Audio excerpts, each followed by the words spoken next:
It's got the wiper motor is a Jaguar one, the fuel pump's Jaguar, the mirror is Jaguar, the alternator is a 60 amp alternator that has got all this extremely complicated wiring. If you leave the thing idling too long, from what I understand, it then burns out something or other, so they didn't quite perfect that component of their electricity either.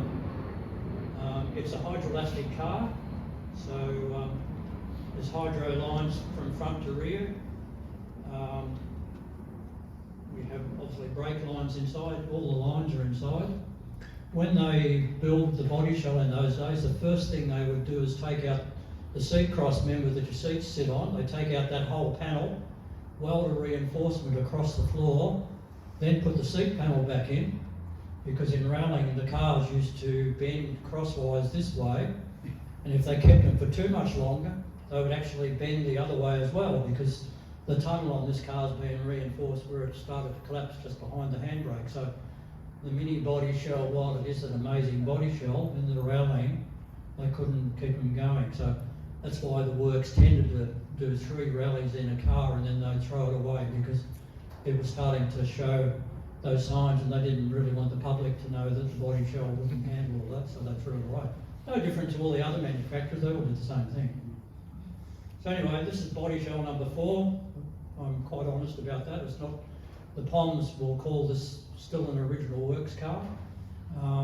It's not quite original in my eyes, but it's been run with the Works number plates in international rallies, so if it's not Works, it's certainly as close as you could possibly get in my eyes, and most people would plain call it a Works car, but it's sort of a bit, however you want to call it, grandfather's axe or something or other. So that's sort of the majority of the history. The Amel carburettor, sorry to talk about that, it has a cross-flow aluminium head on it called an Arden head, which has a different firing order. So instead of having 2 exhaust valves in the middle, which is one of Mini's major issues really, with the 2 valves and exhaust valves in the middle of the car create a lot of heat. So some of the aluminium heads have got the same issue, and they tend to get quite hot in the middle of the head, and quite often they burn head gaskets. This has got a different firing order, so you've actually got to make sure that it's a different camshaft. You actually have to make sure that some of the con rods don't hit the camshaft, because they're doing different things at different times in the camshaft lobes to a normal Mini engine. But it's a cross-flow Arden head, and it has 4 Amel motorbike carburettors on it, which were a little bit of fun to tune. The kit came from Mini Spares, and like most kits that I've told people over the years, a kit is a kit, but don't expect it to fit or work, and the Amels were no exception. I think it probably took 2 weeks before I could physically get it to fire up without pouring fuel either all over the alternator or all over the distributor, because Amel carburetors have normally got a petrol tank above them with gravity feed. They're not designed for having a fuel pump. So this is on about 1.5 pounds of fuel pressure to try and stop them flooding. I've done a bit of messing around with needles and seats and primers and various other things to try and make them work. Most of the people who try Amels usually throw them away because they can't make them start, for one, because on a motorbike you lean over on your motorbike and you turn the fuel tap on, and then you go thump thump thump on the little primer on the carburettor, and that floods the carburettor, and that all runs down the engine of a motorbike. Well, that's fine. It's a bit hard to do that from the dashboard of a car. And if I do lift up the bonnet and do 4 primes, well then I've got fuel sitting straight on top of the alternator and straight all over the dizzy, so it's not ideal. So there's been a bit of thinking going on to try and make all that work. So I sort of have no idea how they made it work all those years ago. I really don't. And the Amel is a different carburettor to anything I've ever dealt with in life. It's a 4-stage carburettor. It has a starting and idle circuit only, with no accelerator pump, so you can't give it any throttle to start it. You just basically turn the key and pray that it starts. But normally you've tickled the little tickler and flooded it, but in this case it's a bit hard. So I have a little LPG solenoid on it that injects fuel into the inlet manifold, and I push a button on the dashboard to help start it. I've got to actually squirt raw fuel in there, because otherwise it wouldn't start. You'd be crank, crank, crank forever. So, and then the next tuning stage of an AIM or carburettor is 1/8 throttle to a quarter throttle, goes a quarter throttle to 3/4 of the throttle, and then 3/4 to wide open throttle. So you've actually got to tune it in 4 different stages, which you can imagine is a bit of fun, and with no accelerator pump. And this has got a fairly tall first gear in it. If I try and take off fairly gently, it just sort of go clunk and stop. So I've got to, I've put a fairly mild cam in it, whereas the Works, you know, they would have had a stink hot cam in it, and they must have been pigs of things to tune, actually, absolute pigs to do anything in those days. So I give credit to the people who drove them and tuned them and made them work. There's a lot of people actually tried AIMLs in our circuit racing and rallying in the early days, because I've talked to a few people who've come up. I took it to Winton Historic and I had people come up and say, oh, we tried AIMLs. One of them was on Jim McEwen's Lotus Cortina. The guy came and said, oh, we tried AIMLs on that, but we couldn't make them work. So there was other people tried them on V8s, supposedly on Beech's car, because they all thought the AIMLs would work, but they did struggle to make them work. So, and I can see why now. And the other problem with an AIML carburettor over an SU is if you actually move the accelerator linkage, you're actually bringing the slide up, because they're a slide carburettor. So there's a piston inside the carburettor that basically goes up. It gives you a giant hole. So as you move the accelerator, you're allowing an awful lot of air to go in, but you haven't really increased the airflow because there's no the fuel flow. So if you actually dump the accelerator like you might on a Weber or an SU, they'll just instantly go lean. So they're a carburettor that you've got to drive progressively. And in my opinion is you've got to do the same with a Weber, but a lot of people don't do that. They just go plonk on the accelerator. So I also think they're a progressive carburettor. I think that about sort of gives a fairly quick summary, rather hurriedly over the car. Anybody got any questions? There's Potsy. Given it was obviously a challenge, why did you decide to go with the AIMLs? Why did I go with the AIMLs? Because they're almost the only thing that fits under the bonnet. I did have the original bonnet from Graham Urch, that's the alloy bonnet, and I have got the scoop that he ran, so I could put on what he ran in the Alpine and various events when he was called, what was he called, their team? He was telling me earlier, the short ass team, or vertically challenged. Graham Urch is fairly short, and Ross Jawiecki's navigator at this time was also fairly short. They were called the vertically challenged rally team, I think, at the time. When you saw them from the front, it looked like the car was going along with no one in the car. The seats were tall. Yeah, so yes, if I was building a road car for myself, I certainly would never put the AIMLs on again. But the end result was, I've got the best mixtures I've just about ever had on a car. And by the time I finished, because to synchronise them, I've used what are really 4 manometers, which they use for tuning multiple carbies on motorbikes. You plug them into each of the individual inlet ports, and it'll read a little mercury thing, and it'll show you exactly what every single trumpet is sucking in, or what the vacuum is in every individual thing.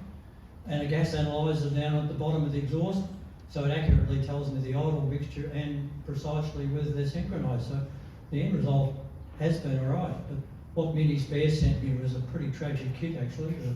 The main jets were so far out, I think I've gone 5 sizes leaner. The springs in the carburettor, because each carburettor has got a big coil spring inside it, all that did was bend the accelerator pedal on the car. When I pushed it down, the pedal just went sideways. And actually, that's another thing Simon made, they were all special accelerator pedals on all those cars. They changed the ratio of the leverage system, so that's another thing they did. They did so many things. With the AIMLs, I used to have a Triumph that had them, and the AIMLs definitely didn't like having water. To go down the tickler slot and just fill the carburetor up with water. As in the rain. So I can believe that. So I'm just wondering how you go seeing minis and water and all that. Well, I took it to Winton Historic recently for and did regularity. I've been a circuit racer a bit over the years, but my last one was another one of those. Unfortunately, I've had a few too many of those. I've been known as either win or crash a few times over the years, and there's been far too many crashes, unfortunately. So I'm now doing regularity where you can nominate your own time, and the morning event on Sunday bucketed down and I didn't go out. Also because I can't find a picture of the Mini with a side mirror on it, and the other cars, the Ref J Holmes and a few other guys who were going, well, I thought they were going a bit crazy. And the moment you hop in a Mini in the rain with no flow-through ventilation, the windows fog up, so I didn't think I really wanted to, A, get the car wet, sort of, but B, I didn't think I'd be able to see a thing out of it. So, but it hadn't occurred to me about rain going down the plunger on those. Yeah, I found out the hard way because the Triumph used to be a kickstart, so almost tearing my Achilles. But if you hold the tickler down long enough, the petrol will eventually dislodge the water out of the hole. Oh, yeah. And you see the little water bubbles come out, and you know you're right. I wonder how much of the petrol would actually be going down the rubber boot on my distributor by then. There'd be a fair bit inside that cap, I reckon, by the time I got rid of the water in there. Yeah, it's not Yes. very economical. That is something I learned about Amels actually. Well, I've always known this about needle and seats, because if you build a race car, normally you'll increase the size of the needle and seat, which means you put a larger hole in the needle and seat. People who may or may not know about carburetor needle and seats, they've usually got a pointed device like that goes into a hole, and that stops your fuel flow. Well, on the needle and seats on the motorbikes, they've got quite a large hole in it to allow the fact that the fuel is only going down in gravity. But there was a Triumph that actually had a fuel pump on it, and I've discovered that the fuel pump version had a hole in the needle and seat about half the size of what the Mini Spares kit is. If they'd sent that, you probably would be able to put fuel pressure in with half the issues. You know, they're selling this kit precisely for this application. It's sort of my beef about what people who sell things do. They just don't really think about what they're selling in this day and age, which is why I get a bit peed off about car parts sometimes. They're not all looking after the other people. They're more looking after their own pocket most times instead of the people who are consuming the products. So it's a bit sad, really. What's the VIN number?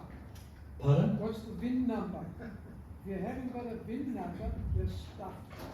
Yes, I think I walked out of Repco when they asked me for my VIN number. Yes. Okay. I'm fairly lucky having had a spare parts business, because one of the ones I had was a business called Pistons Auto Parts. So they still exist in Bayswater. I'll go down and visit them occasionally. I went down and bought a battery off them today. He at least tries, and doesn't ask for the VIN number. No, but it's quite a battle. I think when I started Minis Plus and I built my first website, I put a lot of information on the website to try and make it easy for everybody here to pick the bits. But almost no one does that anymore. They'll just put a part number. They'll put a part up and say this suits X model, and there's a picture of a generic thing. It's probably not the one you're going to buy anyway. It definitely won't be the colour if you're hoping you bought a grey one, because a purple one will arrive. But they don't tell you anything about it. They don't tell you how long it is, how big it is. And it makes it really hard for people to choose the bits for their cars, especially for the people who are relatively new to building a car. It's very unfair. I object to businesses doing that. But Just you switch across. I think I have it. Well done.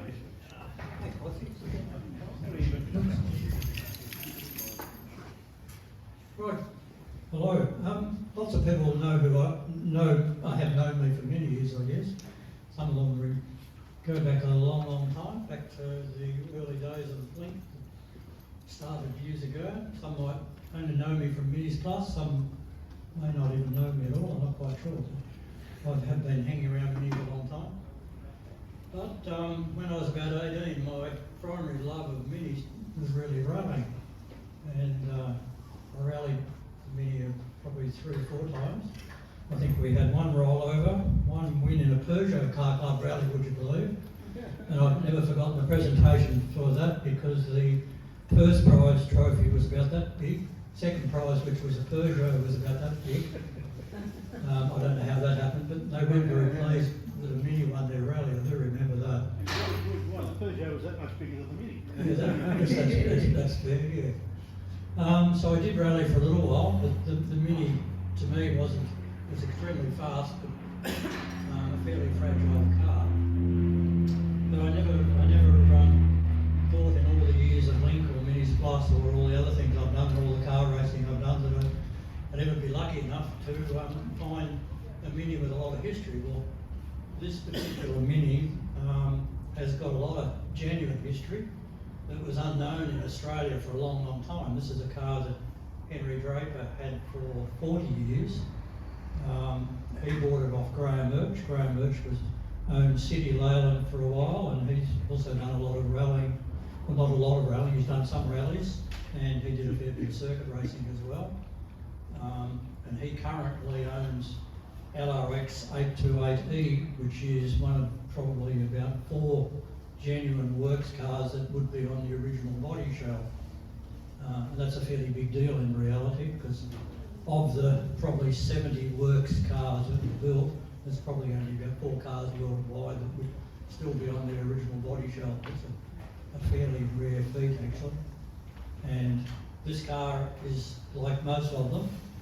I think I've worked out its body shell number 4, so it's had quite a checkered career, and it hasn't.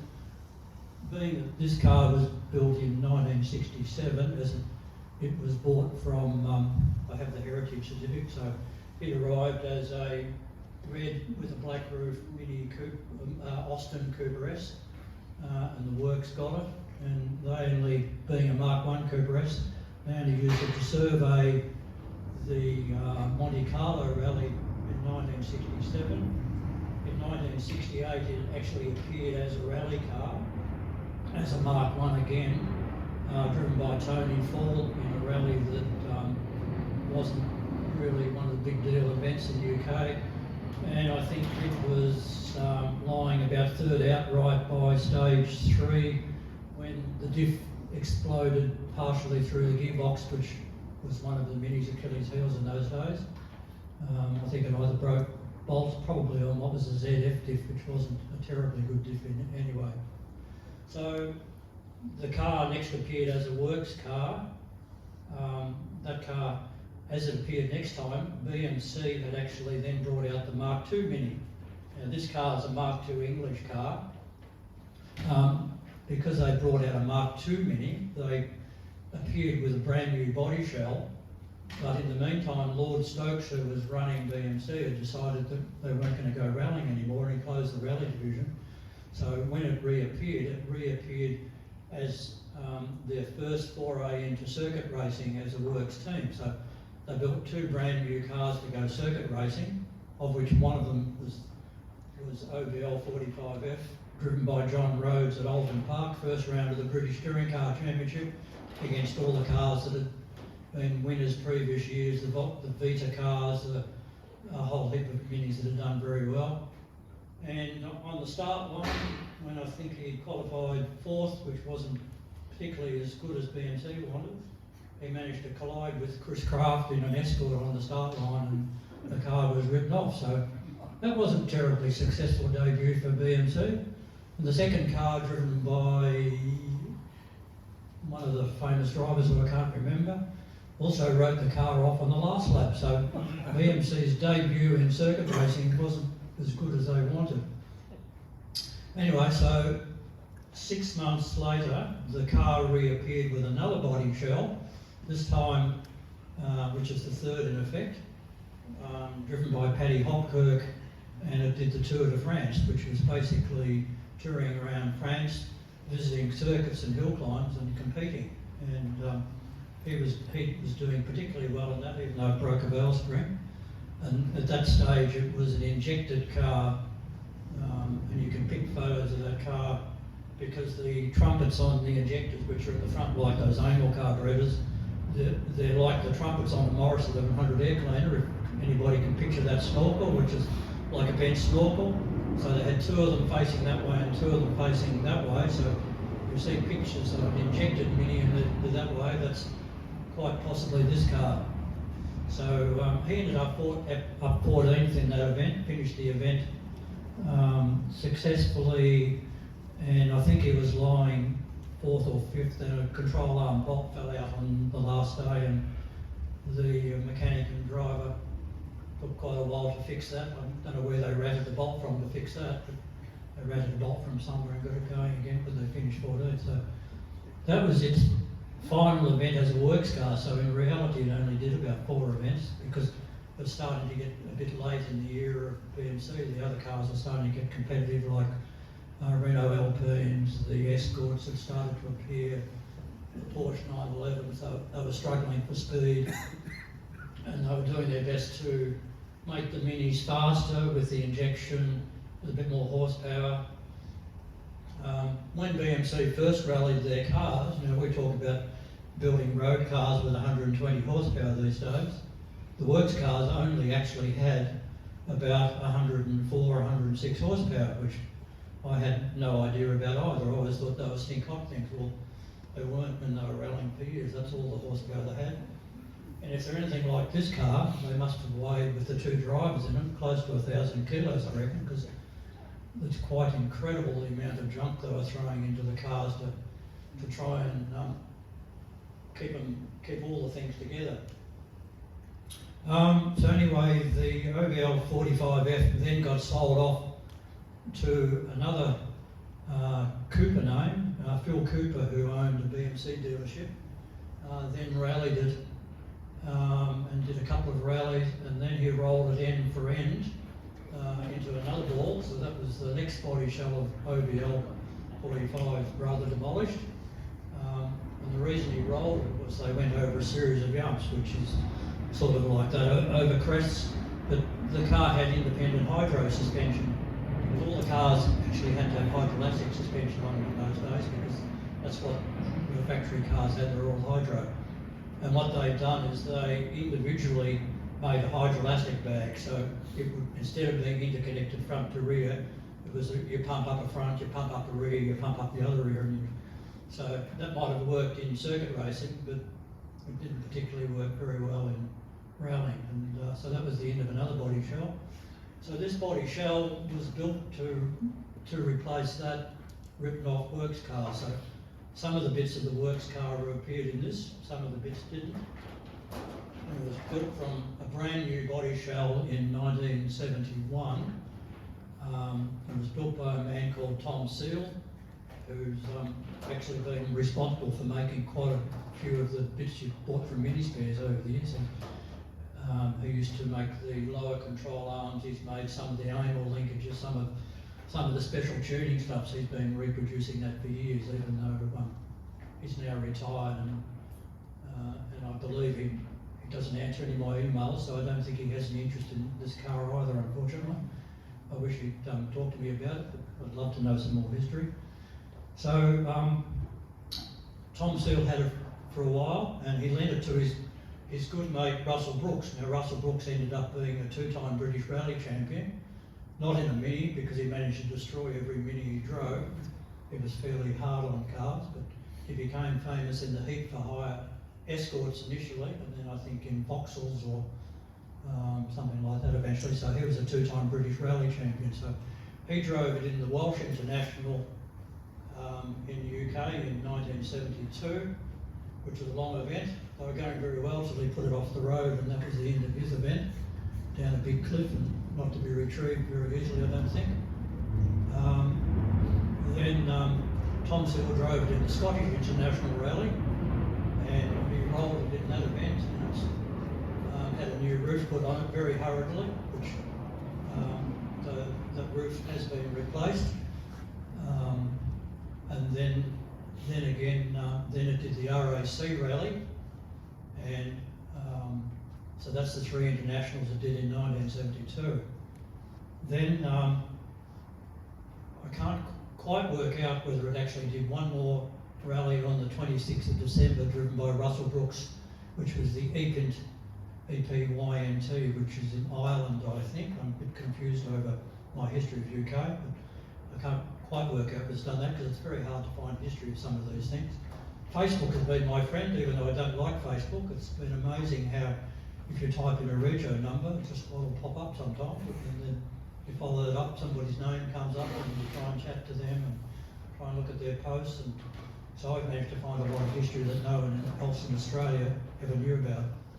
So the next thing I have managed to find out is a man in Australia who is actually an English person, John Layton, who started Mini Bits from the Layton Constructions business. His family owned that. And John Layton did an awful lot of motor racing. He would have raced some original sort of what we would have regarded as Formula One cars in Australia, but he also loved his minis. He started Mini Bits, and he had plenty of money.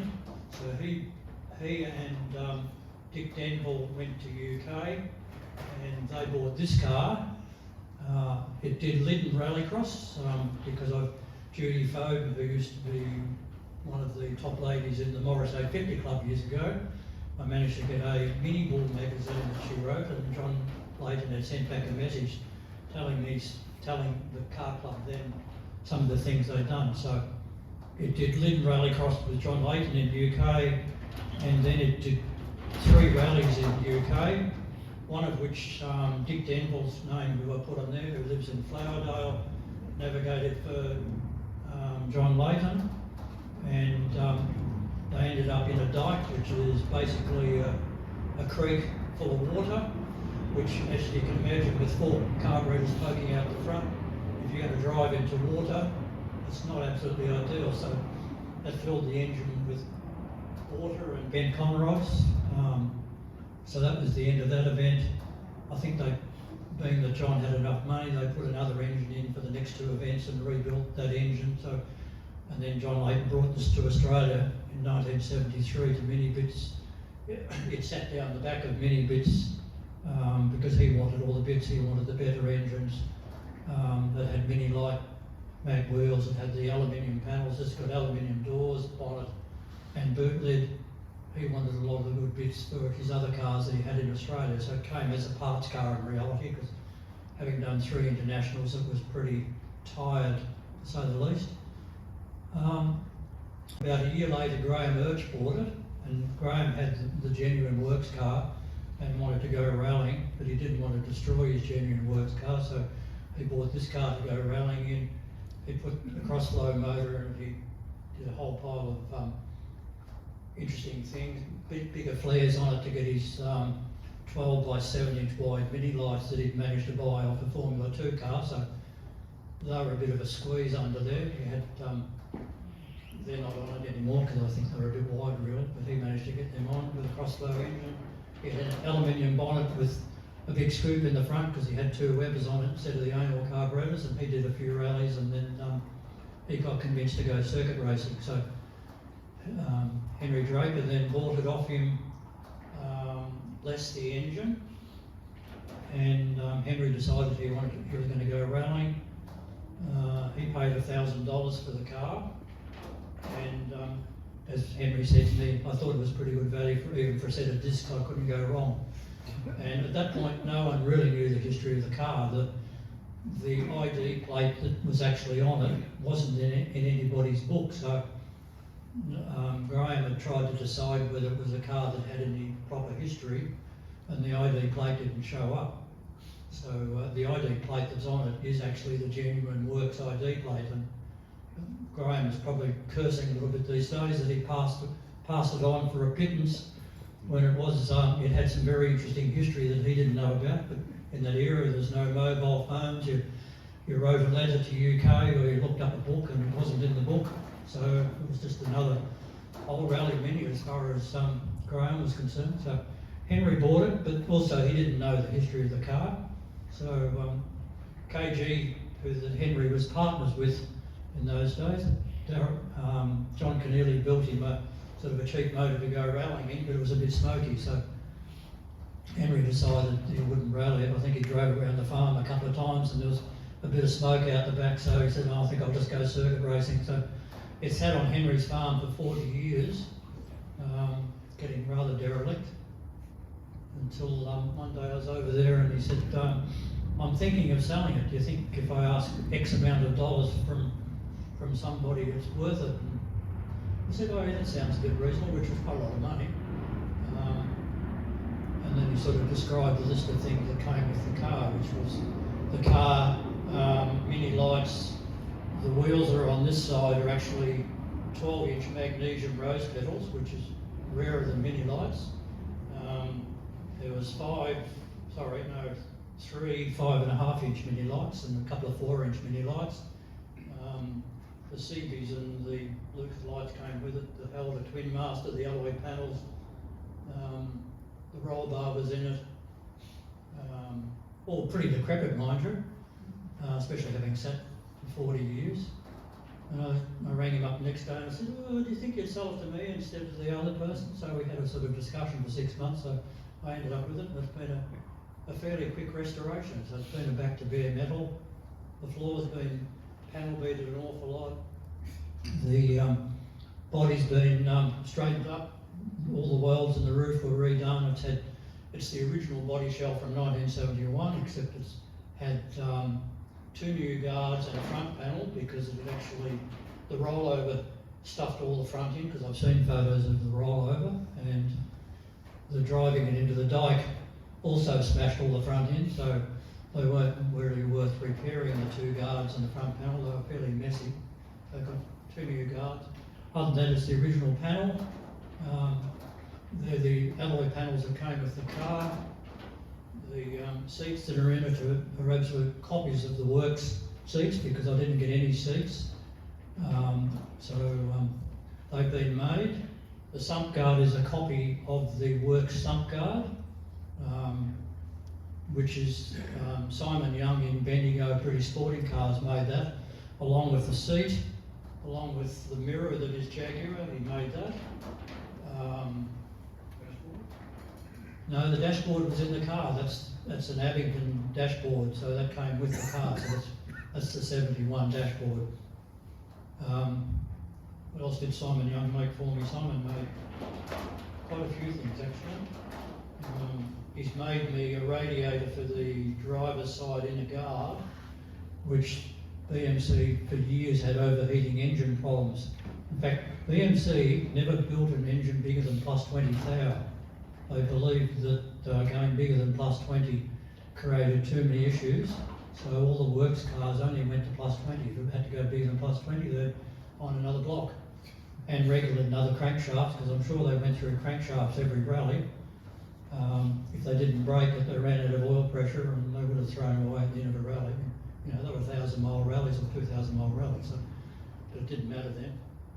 So BMC, in the very last stages of motor racing, finally decided they knew how to stop the overheating. So they put a radiator on the right-hand inner guard, which Simon's actually made this, and I haven't fitted it because the amals with the accelerator linkage on that end of the head is fairly difficult. But they actually did the cooling system a bit like what MED Engineering and a few other people claim they've made these days, but it was a radiator on the inner guard, a hose going straight into the Welsh plug on that end of the engine, a head gasket with no water holes in it, so they would do all the cooling out the bottom of the block, through there, back into the head, and out through the thermostat. There was no water flowing between the block and the head. So a lot of people think that's a modern thing, but BMC decided that was the go to stop the overheating, because you know, doing these long rallies with heavy cars in heat, sump guards, lights on the front, you know, you've ruined all the airflow through the cars. They obviously struggled to keep the things cool for years and years. But they finally, as they retired from rallying, they finally found their cure.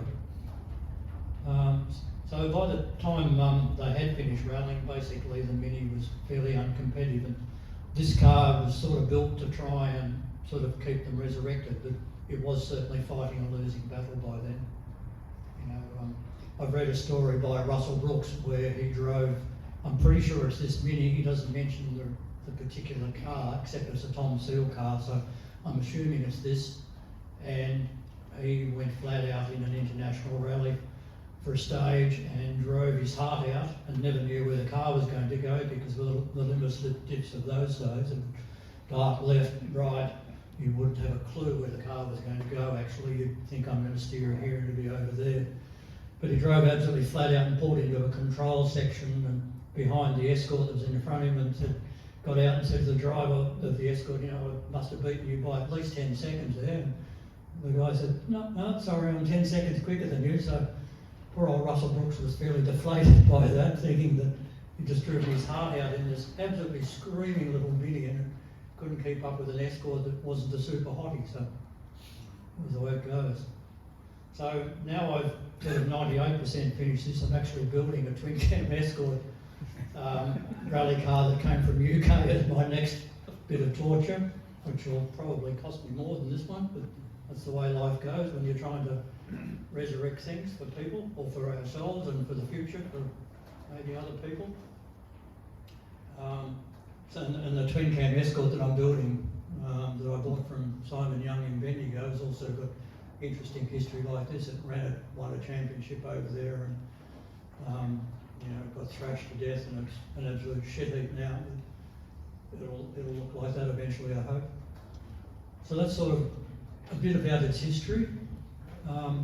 Like all these projects, I put my heart and soul into it for a couple of years, but there's no way without the help of people like Simon Young, who the reason he's got his business in Bendigo called British Sporting Cars, and doing a lot of, he's got his Works Healy replica, he's got his replica of GRX 311, which is the car that was DC'd to try and make it fast enough to beat Escorts and lightweight, but that's, he's got his replica of that. He's got his replica Austin 1800 rally car. Also Simon got his Triumph 2.5. Simon loves his British cars and does amazing, beautiful work. But, and he was going to do the Escort as having another one. But, he's a person that's trying to keep all this history alive too. So. But yes, not only thanking him, I'd have to thank Henry for his amount of generosity in digging up every single bit he could find, and other bits to help me put the car together. And while it was a bit sad in some ways, I think, to see it go, but I think he's been amazed at all the history I've dug up on it, and he's very pleased to see it going. There's Bruce Shearer that did the wiring loom on this car. This wiring loom is all done with cloth wiring, and all the bullet terminals are all soldered. You've got to build it in the car. You can't, there's nothing you can do out of the car. You just put it in wire by wire, try and trace where the hell they're going, which is just about ridiculous. It's got 5 fuse boxes. It's got 2 wires. The battery in the boot, there's a wire that goes down the right-hand side up to a starter, a battery cut-off switch under the dashboard.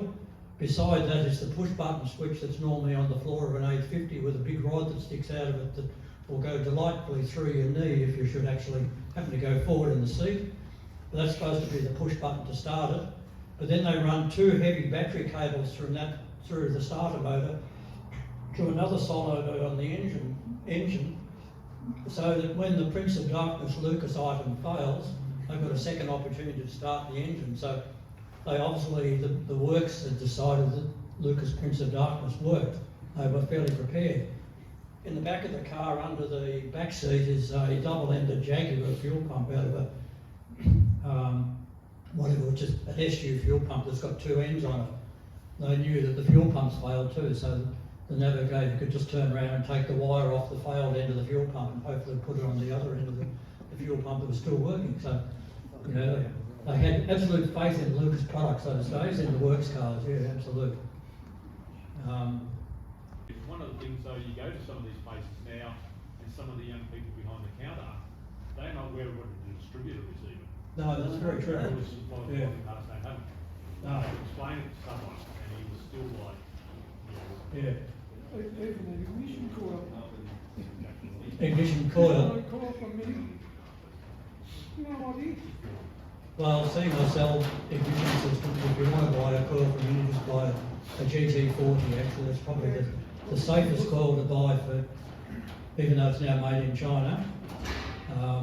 But that's all you're going to get for $70 or $80. You're going to pay a lot more money for a decent coil. But the GG40, for people who are wondering what to buy, is quite a safe coil and quite a reasonable coil. You had a bit of a love affair with Colt 1100 S's for a while. Sorry, I also forgot to mention early on that I'm nearly deaf now. You had a bit of a dabble with Colt 1100 S's for a while, didn't you? Yes, I did. That replaced the Mini actually, because the Mini, I decided the Colt was a far better car because they were a lot more robust. You could actually drive them flat out. And I never rolled a Colt. It's the only car I haven't rolled, I think. You had a pale blue one in the Alpines many years ago, didn't you? I know you did because I've got a photo of it. Pale blue. Light blue. Oh no, it was bright blue. It was actually not far different to that. Yeah. Yeah, that had a rotary in it at that stage. Ah. Yeah. I think that was probably another event I didn't finish because the rotaries, I'm sort of quite often seen to be the pioneer of these things. I bought an RX2 in the early days of rallying when I blew the first Colt engine I up. think you had Ross Trewick with you with one Alpine, It's didn't you? highly possible actually. Yeah. But the rotaries weren't reliable in those days. They were very fast, but they weren't reliable. So I had goes at trying to build them, and then I had several people in Melbourne tried to build them, and no one could make them hang together in those days. They're totally different now, you can. You've still got one, have you? Yeah, I've got a Colt fastback. I took it to Rally Retro a couple of years ago, grey with a maroon roof, because even though originally it was a grey car, my favourite Mini Cooper colour happens to be grey with a cherry red roof. That's my Didn't you have a all-time pale favourite yellow colour. one too? The Pardon? same pale yellow one? Yes, I did have a yellow one, yes. Yeah. Well, that's actually, I bought that from Kevin Dennis as my first Colt. It was supposedly a 3000 Kevin Dennis, one of the famous car yards in Melbourne. Most people will remember Kevin Dennis. Well, most of the older people will remember Kevin Dennis. He had that reputation for selling impeccable cars. I bought a 3,000-mile-old Colt off him that I think had been a courier vehicle for its 6 or 9 months of life and had done more like 50,000 kilometres. And I did a lot of alpine surveying that car. There was an awful lot of dirt roads in it. It was a fabulous car. And here's another lesson. Surveying for the Alpine one year, we drove through a creek, came out the other side, then we drove back to Bright, which is where the rally was in those days. And going back nearly at Bright, I think something smells a bit funny. Get back to Bright and lift up the bonnet. Oh, half the radiator's missing, because if you have a plastic fan blade in a front-wheel drive, in a rear-wheel drive car, when you go through a creek crossing with the water, the fan blade doesn't go around like that. It actually turns at right angles and puts a lovely saw cut right through your radiator. So if you go through a creek with a modern car, you want to be very careful. You either want to take your fan belt off so the plastic fan blade doesn't do that and put a lovely big hole in. So most rally cars you see have got a steel fan blade on it for that reason. It does a wonderful job of it.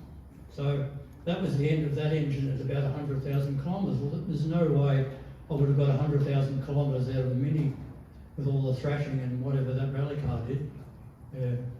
And actually another person who's very ill at the moment, Kent Yordan, rallied a Colt with Ross Trewick as his navigator as well. And hello Colin, we're talking about rallying, which has been one of your loves over the years. I hope you're doing okay. Any more questions? Were you able to talk to or find any BMC Works mechanics? No. One of the guys who's worked on this car was a Works mechanic, and he won't talk to me either. So, unfortunately, in my restoration of this, there's a tiny bit of a story behind that. When this car came to Australia, it's come with the ID plate on it, but it didn't come with the logbook, as in the race logbook. That race logbook has enabled them to build another one of these in the UK. So there's actually 2 of these in the world. So we'll call both cars legitimate, but this one's got the correct ID plate on it, the other one's got the logbook and doesn't look terribly factual to lots of photos I've seen, but because they're worth a lot of money, it's a bit like Phase 3 Falcons and And issue ones, there's, if the cars are worth a lot of money, people will resurrect all sorts of things. Hopefully I haven't resurrected something that's not genuine. I'm 100% sure this is genuine. I've got lots and lots of photos. So they don't want to talk to you because they talk to you about your car and use their car's not legitimate. No. So the people in the UK who were also involved in that car have sort of shut me down on Facebook. Not shut me down. They don't want to talk to me on Facebook. So because it's obviously in the UK, people now sue for things like that. You know, if someone bought a car that's worth 100,000, well, see, these rally cars are now worth somewhere between a minimum probably £100,000 in the UK to nearly £200,000. Graham Birch's car, the cars have gone down a little bit in value lately, but Graham Birch's genuine car would be worth normally a minimum of £150,000 to £170,000 probably. That's a lot of money. Sister car to Urchie's car, when Yeah. it sold about 3 years ago, sold for £210,000. Yeah, prices have come down a little bit, but by the time you get it there, blah, blah, blah, So that was this car wouldn't be worth that sort of money. The other thing is, the Works cars were all red and white or red and black, and they made it very early on when they had a couple of 850s, I think they had a couple of white cars, so this car is pretty unusual because Tom Seal built it as a blue car. This is the colour precisely that he drove because one of the gentlemen who worked for PPG came along with a spectrometer and went by the original dash colour on this. So this colour is actually the colour it was in the UK. I've got photos that make it look like dark blue. I've got photos that make it look like light blue. Photos from the 60s and 70s that aren't very accurate for colours. So it's the right colour. And it's the right All car. sliding windows? Pardon? All sliding windows? Yes, this car was built as a replacement body shell when the Mark III Mini was coming out. The Mark III Mini was the Mini with no external door hinges, but it came down the assembly line as an aftermarket body shell, and it's come with the door hinges on it, external door hinges, and the firewall that's on it has actually got 4 holes for wiper linkages, so as in the Rover Mini or the earlier Mini, and it's got 4 bonnet hinges on it, as in it's got 2 external ones under the firewall for a Rover bonnet, which are wider apart, or this one. So it was right at the change point, and it came down the assembly line as a replacement body shell. So it's one of the very last body shells they would have made in that era. Did that come with the clocks and the holder? Yeah, they all came from Henry. Yes, Henry sold me a package, which I got the clocks, the holder, no seats, the roll bar was in it, the alloy panels, not those CB, some other ones. That's the grill that was in it because a lovely fellow called Peter Cook, who used to work for me at Pistons Auto Parts, refurbished the grill for me. They're the original Lucas lights. They're the original CB headlights. Underneath the front, where the caster bar comes from the front of the subframe, there's a big scoop under there to stop you pushing the nose of the caster bar bracket off. That's original BMC. The front subframe is original. The rear subframe is original. Both trailing arms are original. Control arms at the front are different. There's an awful lot of this car that's original. The fuse boxes are still original, the tacho's original, the wiper switch. I have a headlight switch which is off a Riley Pathfinder because Ronno Elton devised it differently, and the indicator arm's off an Austin 1800. There's all these things, it's just got no idea where all these bits have come from. And thanks to Simon, he's been able to tell me the horn's off a TR7, the washer bottle is off a Jaguar. Oh, it's just gone on and on finding these bits, I assure you. And in this day and age, for anybody who tries to restore an old car, it is damn hard to find any of these original bits. Sometimes they're hoarded by people, other times they've just gone down the tip. Unfortunately, it's getting harder and harder to do all this. Yeah. What about the power plant? It's the block that came with the car. It had a stroker big bore in it, as in 73.5mm bore, with a stroker and forged Cosworth pistons in it. But the piston ball clearance was a bit excessive, so I've actually got Graham Russell pistons in it, which are nearly 2 thou bigger than the Cosworths. And even though the boards are a bit rusty, they doesn't seem to blow any smoke. The Quaife luminous lip diff in it because it's much friendlier to drive than any other diff. It's quite a friendly diff.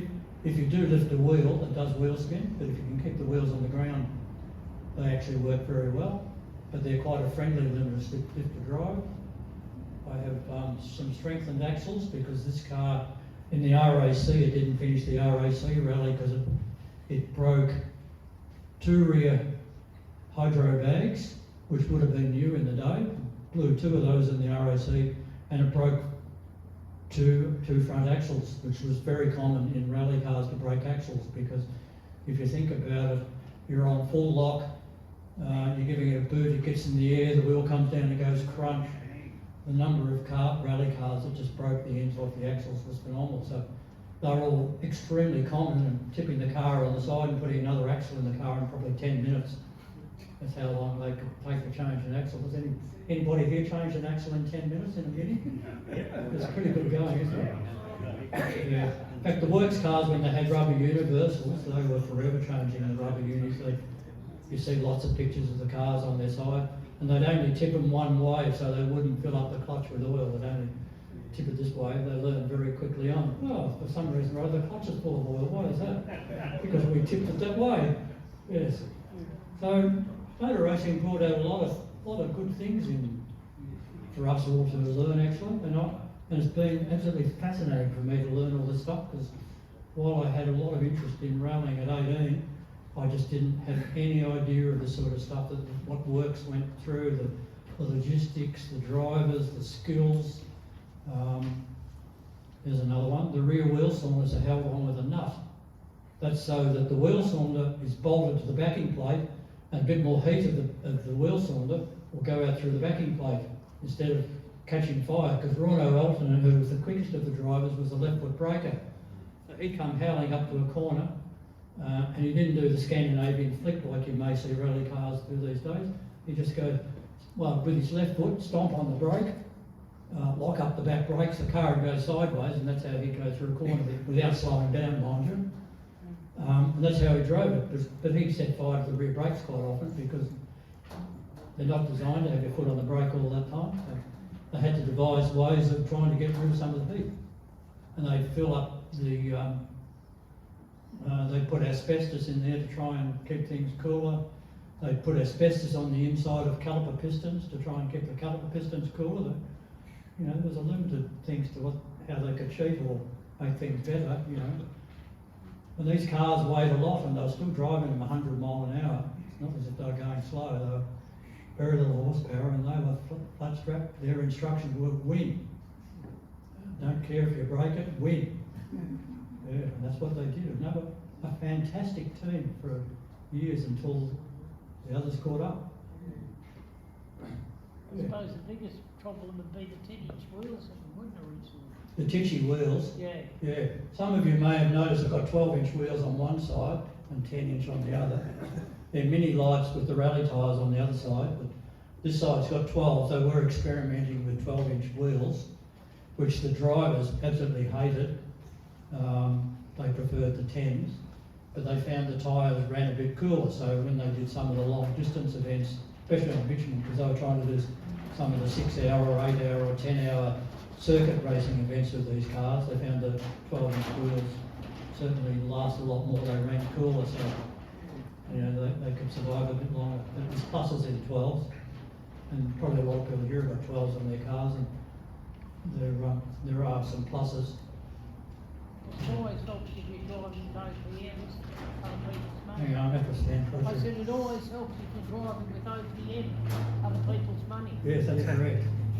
Yes, I haven't been lucky. I've always spent my own money, and it does cost a lot of money to go attempt to have a serious go at motor racing. Is anybody here who's had a serious go? Yeah. I've exhausted you all, that's good. On behalf of the Victorian Mini Club, thank you so much for coming and presenting and having a wonderful presentation. It was very, very intriguing. Yeah, so anyway, from us, Thank you. wear it with pride. I will. Not, it's not a millennial.